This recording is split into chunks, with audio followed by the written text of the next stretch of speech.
આગળનો જન્મ મનુષ્યનો કેવો થશે તે શેના પર નિર્ભર છે?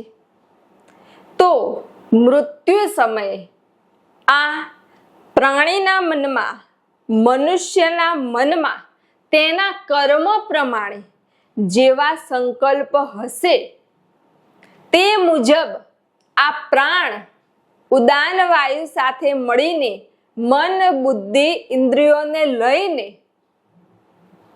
એ પ્રમાણે એ જીવાત્માને આગળના શરીરમાં, આગળના જન્મમાં લઈ જશે.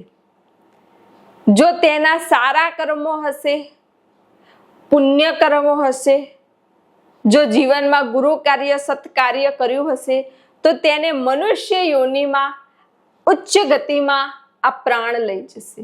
જો તેના વિચારો નિમ્ન કક્ષાના હશે, રાગ દ્વેષના હશે, આસુરી હશે, રાક્ષસી વિચારો હશે, તો આ પ્રાણ તેના સંકલ્પ પ્રમાણે, તેના કર્મો પ્રમાણે તેને નિમ્ન કક્ષામાં, પ્રાણી યોનિમાં, જીવજંતુ યોનિમાં, વૃક્ષ યોનિમાં લઈ જશે. એટલે તમારા જન્મનો આધાર તમારા પર જ છે. જેવા તમારા કર્મ હશે એવા જ તમે સંકલ્પ રાખશો, અને જેવા સંકલ્પ થશે પ્રાણ એ મુજબ જ આ જીવાત્માને આગળના શરીરોમાં લઈ જાય છે. માટે પ્રાણ ક્યારે નીકળે એની કોઈ ગેરંટી છે નહીં. માટે શ્વાસે શ્વાસે પરમાત્માનું ભજન કરો, પરમાત્માનું સ્મરણ કરો.